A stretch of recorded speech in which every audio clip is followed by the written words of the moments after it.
Hi guys, this is Vivek Saini and you are watching me on India revs guys. स्वागत है आपका मेरे channel पे। और आज मैं जयपुर आया हुआ था, तो यहाँ की कुछ लोकल कंपनी से मेरे को मिलने का बहुत अवसर प्राप्त हुआ। और यहाँ पे इलेक्ट्रिक व्हीकल्स का कुछ चलन जो है ना वो स्टार्ट हो गया। इलेक्ट्रिफिकेशन की तरफ जो है वो इंडिया बढ़ता हुआ जा रहा है और 2030 तक बहुत सारी चीज़ें जो है वो इलेक्ट्रीफाई हो जाएंगी। ना केवल पब्लिक ट्रांसपोर्ट, प्राइवेट ट्रांसपोर्ट भी जो है वो, इंडिविजुअल ट्रांसपोर्ट जो है वो, कैब इंडस्ट्री भले ही अभी जो है वो अनटच रही है इलेक्ट्रिक व्हीकल्स पे लेके, लेकिन जब इंडिविजुअलिटी की बात आती है, जब बात आती है कि पब्लिक ट्रांसपोर्ट की जब बात आती है, तो वो थोड़ा थोड़ा अब जो है वो शिफ्ट होता हुआ नजर आ रहा है। और इसमें गवर्नमेंट भी काफ़ी सपोर्ट कर रही है। मेरे साथ में एक हॉप इलेक्ट्रिक मोबिलिटी के एस्टीम्ड कस्टमर हैं, उनका एक्सपीरियंस आज जानते हैं। जानेंगे कि इलेक्ट्रिक व्हीकल पे स्विच होने के बाद में उनकी लाइफ में कितना परिवर्तन आया, क्या वो मिस कर रहे हैं अभी फ्यूल टाइप वाले जितने भी व्हीकल्स हैं, क्या वो मिस कर रहे हैं पावर टीरेन को, वो सारी चीज़ें के बारे में बात करेंगे। तो आज मेरे साथ में Ravi ji. So welcome to my show Ravi ji. और थोड़ा सा ब्रीफ इंट्रोडक्शन आप मुझे अपना दीजिए। Thank you. मेरा नाम रवि है। मैं फ़िलहाल आरएस की तैयारी कर रहा हूँ और इसके साथ ही मैं डिपार्टमेंट ऑफ पोस्ट में शॉर्टिंग असिस्टेंट के पद पे जॉब भी कर रहा हूँ। सो सबसे पहले रवि जी से पूछते हैं, हॉप इलेक्ट्रिक मोबिलिटी के बारे में आपको कैसे पता चला? इंटरनेट से या कुछ बैनर ऐड वगैरह आपने देखा? किस तरीके से आपको इंट्रोड्यूस हुए हॉप इलेक्ट्रिक मोबिलिटी को? जब मुझे नया व्हीकल की ज़रूरत थी तो मैंने सर्च किया कि कौन कौन से, जो मुझे इतना क्लियर था कि इलेक्ट्रिक का ही स्कोप है और पेट्रोल प्राइसेस भी इतनी आउट ऑफ बजट जा रही है, तो मैंने सोचा कि अपन इलेक्ट्रिक में ही स्विच करेंगे। फिर मैंने कंपनीज ढूंढना शुरू किया जो मार्केट में अवेलेबल हैं, उसके सारे सोर्सेज में मैंने सभी सोर्सेज में पता किया कौन कौन से ऑप्शन अवेलेबल हैं। उसमें से मैंने सभी पे वन बाय वन शोरूम पे मैंने विजिट किया। उन्हीं में से एक जो मेन रोड है वहीं पर ये है, मेरी कोचिंग के मेन रास्ते में है। और मैंने देखा कि ये एक नया शोरूम है और इलेक्ट्रिक है, तो मैं यहाँ पे एक एज ए वॉकिंग कस्टमर आया। ओके, तो इन्फॉर्मेशन आपने देखी, प्रोडक्ट्स भी इसी रेंज में आपने बहुत सारे देखे होंगे। बिल्कुल, अच्छा, कभी सारे प्रोडक्ट्स मैंने compare अभी किए। मेरे ख्याल में आज से 4 5 6 साल पहले इलेक्ट्रिक का इतना ज़्यादा स्कोप नहीं था। उस दौरान आप भी शायद एक फ्यूल इंजेक्टेड टाइप या फ्यूल पे रन होने वाले पावर टीरेन पे कोई भी व्हीकल चला रहे होंगे। तो अभी अचानक से फ्यूल से आपको स्विच होने में कैसा लगा? मतलब कि अचानक से इलेक्ट्रिफिकेशन आपकी लाइफ का हो गया, तो मतलब एक्सपीरियंस वो कैसा लगा, आप मुझे वो बताओ। हाँ, मतलब लाइफ के जो बहुत सारे अमेजिंग एक्सपीरियंसेस होते हैं उनमें से ये बहुत अमेजिंग एक्सपीरियंस है। क्योंकि एक आप पेट्रोल के साथ जो आप चलते हैं तो मेंटली बर्डन रहता है कि कितना किलोमीटर आप चल गए और कल 100 का डलवाया था और वो आज गायब हो गया। हाँ हाँ हाँ। कई बार वो रखे रखे भी गायब होता है, वो पता नहीं चलता है। प्रैक्टिकली आपके जो जेब है उस पर एक बहुत बड़ा बर्डन रहता है। लाइफ का एक ऐसा हिस्सा है जिसको आप ईएमआई की तरह या फिर पार्ट होता है लाइफ का, रोज चुकाना पड़ता है आपको उसमें। तो जब इलेक्ट्रिक के लिए माइंड क्लियर हो गया कि अपन इलेक्ट्रिक में स्विच करना है, तो आज मैं महसूस करता हूँ कि मुझे 6 महीने से ऊपर हो गए हैं और मैंने पेट्रोल पंप की शक्ल नहीं देखी है। और जब लोग बात करते हैं कि यार पेट्रोल का भाव ये हो गया, तो एक अलग ही सेटिस्फेक्शन का महसूस होता है कि मुझे नहीं पे करना है at least. I am not gonna with that part of debate. मैं डिबेट का बिल्कुल पार्ट नहीं बिल्कुल हूँ, part I am different class. अच्छा चलो, एक्सपेंसेस की जब बात उठी है, तो फ्यूल से जब आप इलेक्ट्रिक की तरफ स्विच हुए तो पॉकेट में कितना फर्क पड़ा? 2,500 से 3,000 का मोटा मोटा मैं कहूँगा। Even it's more than, it could be more than 3,000। जैसे पर सर से सीधा पेट्रोल के ऊपर ना देखें तो देखिए इंजन के अंदर सर्विस भी एक पार्ट होता है। हाँ बिल्कुल। पार्ट्स भी घिसते हैं आपके, और एक टाइम बाद पार्ट चेंज भी होगा और सर्विस भी आपको 2-3 महीने में करानी होगी। बिल्कुल। तो उस हिसाब से मैं देखूँ तो एक 3,000 के आसपास अपन सटीक आइडिया ले सकते हैं कि इतना मुझे कम से कम फायदा हो रहा है। तो अमेजिंग है यार। 3,000 मतलब कि शायद इसकी अगर मैं लोन पे लूँ तो ईएमआई भी नहीं जाएगी इतनी इसकी। इसमें दो आ जाएंगे इसमें। 2 आ जाएंगी। हाँ, तो ये थोड़ा सा मतलब मुझे भी लगता है कहीं ना कहीं वो इंफ्रास्ट्रक्चर भले ही अभी नहीं है कि लॉन्ग रन में हम लोग देखें, लेकिन हाँ जब बात आती है इंडिविजुअलिटी की, हमें घर पे यूज़ करना है यार, मेरे को अपनी बहन को भेजना है ट्यूशन क्लासेस या स्कूल जाना है, उसको लाइसेंस की यहाँ पे ज़रूरत नहीं है। एक मज़े की बात ये है, जो प्रोडक्ट इन्होंने चूज़ किया है वो आरटीओ फ्री है और उसमें लाइसेंस की ज़रूरत भी नहीं है। तो ये चीज़ भी कहीं ना कहीं आप देखते हो कि आपके घर परिवार में अगर कोई ऐसा बंदा है जिसके पास लाइसेंस नहीं है, एज रिस्ट्रिक्शंस नहीं है इस प्रोडक्ट के साथ में, तो क्या केवल आप ही चलाते हो इस प्रोडक्ट को या घर में प्रेजेंट और भी कोई मेंबर है जो यूज़ करता है इसको? मेरे घर में मेरे फैमिली के अलावा जो कजन्स हैं हम सभी यूज़ करते हैं। मम्मी भी यूज़ करती है, पापा भी यूज़ करते हैं। पापा जनरली बाइक चलाते हैं, लेकिन इसके आने के बाद पापा बाइक नहीं चलाते। जितने भी मेंबर हैं वो सब हमेशा स्कूटी को ही प्रेफर करते हैं। लो कॉस्ट के अलावा सबसे बड़ी चीज़ कंफर्ट भी है, प्रैक्टिकलिटी है। और जितने भी कजन्स हैं उनको भी कहीं जाना, लोकल भी जाना होता है या लंबा भी जाना होता है, तो हम उसी चीज़ को हिसाब से प्लान करते हैं और कोशिश करते हैं कि हमारी फर्स्ट चॉइस यही हो। नॉन आरटीओ वर्जन्स के बहुत सारे फ़ायदे हैं, जैसे कि एक देखने में नज़र आता है कि शायद हेलमेट का ही फ़र्क नहीं है। एक्चुअली में जब आप एक जनरली जा रहे हो तो आपके माइंड में एक बर्डन सा रहता है कि आपको पुलिस मिलेगी या फिर आपसे कब जाने या अनजाने में कब कौन सा ट्रैफिक जो रूल है वो वायलेट हो जाए। तो ऐसे में आप क्या है बहुत ज़्यादा मेंटली और स्ट्रेस फ्री चलते हैं। आप अपना कंप्लीटली अपनी जो राइड है उसको एंजॉय कर सकते हो। ऐसे में बहुत अच्छा महसूस होता है। हेलमेट लिया, कोशिश करता हूँ मैं पूरी कभी रह जाए हेलमेट तो भी मुझे सोचने की या घर से वापस जाने की जरूरत नहीं है। कहीं पे आप बाजार में हो और आपको आगे जाना पड़ रहा है, कई बार बाइक है आपके पास, वापस घर जाओ पहले छोटे मार्केट से बड़े में जाने के लिए, फिर हेलमेट लेके फिर जाओ। अब आपको सोचना नहीं, कुछ भी नहीं करना, आप बिल्कुल रिलैक्स हो, फ्री हो मूव करने के लिए। बहुत अच्छा लगता है। अच्छा, अब कभी लग रहा है कि ज़िंदगी में आपको इलेक्ट्रिक व्हीकल से दोबारा पेट्रोल पे स्विच करना पड़ेगा?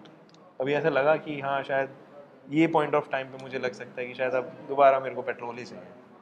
नहीं, अभी मुझे ऐसा महसूस नहीं हो रहा है। सरकार की नीतियाँ भी इसके पॉजिटिव ही हैं, बिल्कुल, सब्सिडीज से लेके हर चीज़ सब्सिडी में। फेम 2 आ गया अब तो आने हाँ, वाले टाइम फेम में। 2 आ गया है हाँ। बिल्कुल।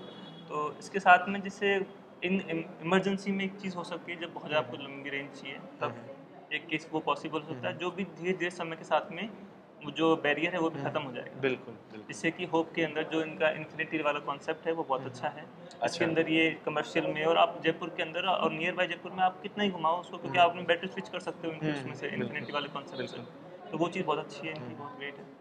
तो ऐसे में जो मुझे लगता है कि अगर मुझसे बाई चॉइस पूछा जाए तो मैं कभी भी पेट्रोल पे आप शिफ्ट नहीं नहीं करोगे। होऊंगा। हाँ, इन जैसे कोई खास मजबूरी हो या इमरजेंसी हो तो उसमें जाना हो सकता है, वो भी बिल्कुल। Very short period of. अच्छा चलो, एक कोई क्वेश्चन मैं ये पूछता हूँ आपसे कि इससे पहले आप कौन सा प्रोडक्ट यूज़ कर रहे थे? इससे पहले मैं एक्टिवा चला रहा था। एक्टिवा चला रहे थे। अच्छा, इससे पहले जब आप एक्टिवा चला रहे थे तो अब कुछ ड्राइविंग प्लेजर में कुछ अंतर आया? लगा कि ड्राइविंग एक्सपीरियंस मेरा चेंज हुआ है, बेटर हुआ है या थोड़ा सा पीछे गया है? ड्राइविंग एक्सपीरियंस पहले से काफ़ी चेंज हुआ है। जैसे इसमें डबल डिस्क है, पहले जैसे एक्टिवा है उसके अंदर ड्रम ब्रेक आते हैं, तो आपको थोड़ा पहले उस चीज़ को हिसाब से प्लान करना पड़ता है कि आपको स्पीड को किस रेंज में रखना है और कब कौन आ सकता है। आप शहर में रह रहे हो तो कभी भी कुछ भी हो सकता है। डिस्क ब्रेक में आप ज़्यादा श्योर हो सकते हो, बहुत ही विद इन मीटर्स आपको गाड़ी को बहुत जल्दी रोक सकती है।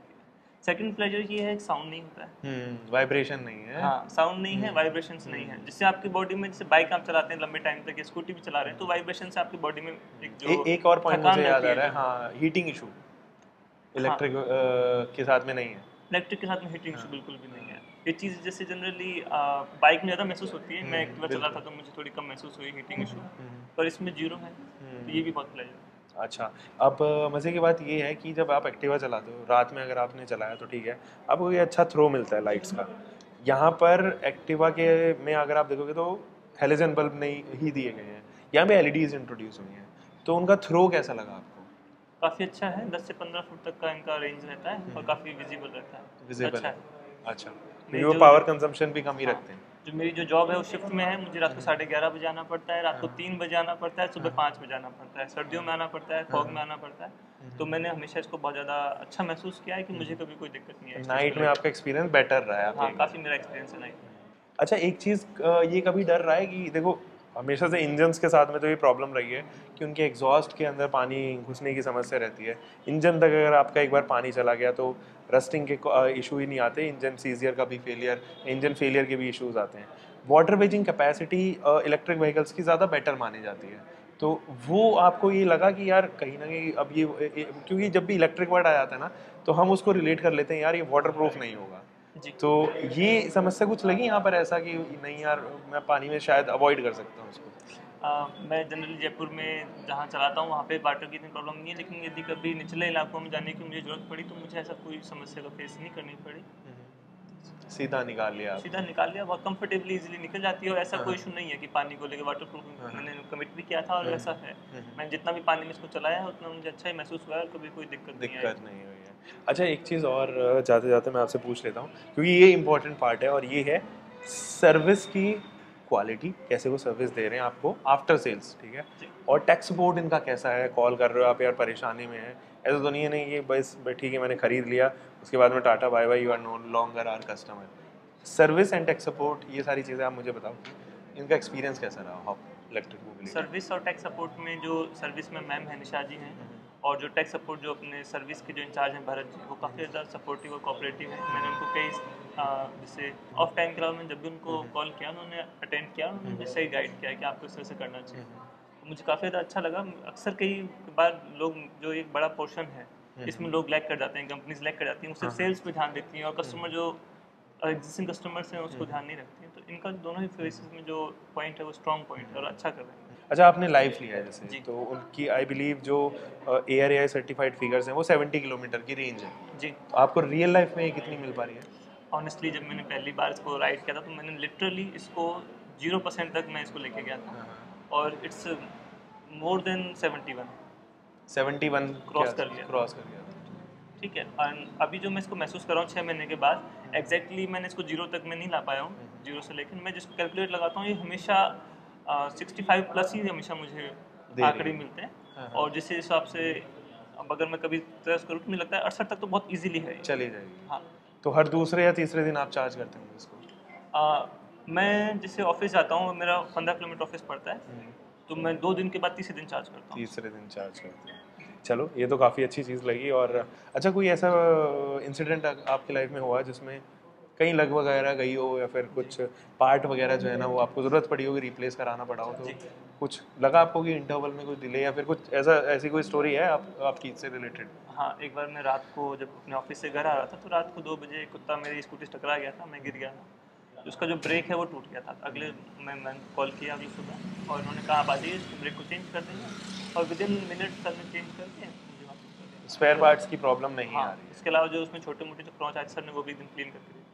ओके, तो ये थे रवि जी मेरे साथ में, और इनका एक्सपीरियंस तो इलेक्ट्रिक को लेके काफ़ी अच्छा रहा है। मैं इनसे कुछ मार्क्स भी पूछना चाहूँगा। अगर इलेक्ट्रिफिकेशन इंडिया की प्रॉपर हो जाए, ठीक है, और हर एक प्रोडक्ट जो है ना वो इस तरीके से रन करे, भाई ठीक है चार्ज किया और चलो, तो क्या लगता है लोगों को फिर भी इलेक्ट्रिक व्हीकल्स की तरफ स्विच होना चाहिए, या अभी पेट्रोल का ज़माना है, पेट्रोल पे ही रुको और उसके बाद थोड़ा सा जब बेटर डेवलप हो जाएगा तभी स्विच मारना चाहिए? अभी जो इलेक्ट्रिक व्हीकल्स को लेके अवेयरनेस है वो अभी भी धीरे धीरे बढ़ रही है। कम है पर धीरे धीरे बढ़ रही है। लोग जो क्लासिकली जो चीज चल रही है उस तरफ ही लोग सोचते हैं, जबकि मेरा मानना है कि लोगों को आगे सोचना चाहिए।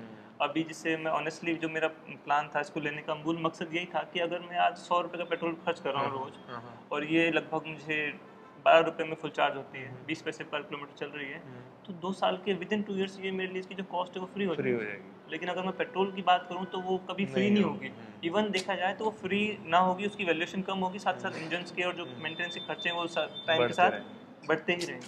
तो इसी चीज़ को देखते हुए मैं कि अपन बहुत इवन कितना भी इलेक्ट्रिक व्हीकल और कम जो पेट्रोल व्हीकल है उसमें कोई सिमिलरिटी है ही नहीं, कंप्लीट चीज़ें अलग अलग हैं और दोनों का कंपैरिजन नहीं है। और स्मार्ट चॉइस यही है कि आप इलेक्ट्रिक की तरफ जाएं, भविष्य को देखते हुए इलेक्ट्रिक की तरफ। बिल्कुल, ये तो मैं भी यकीन करता हूँ कि इलेक्ट्रिफिकेशन का ज़माना है, तो you must switch. I know the infrastructure cost is still degraded, those are not to the mark, but हाँ जब बात आती है टू व्हीलर्स की और डेली कम्यूटर्स की बात आती है, आपको 50-60 किलोमीटर चलना है, तो ज़रूर हम लोग स्विच कर सकते हैं एक फ्यूल टाइप से एक इलेक्ट्रिक पावर टीरेन की तरफ। तो ये थे मेरे साथ में Ravi ji, thank you so much for coming to our show और showcasing your experience to us. मिलते हैं एक और नई वीडियो के साथ में। Until for the next time, bye bye, take care and keep loving your bike, drive safe guys.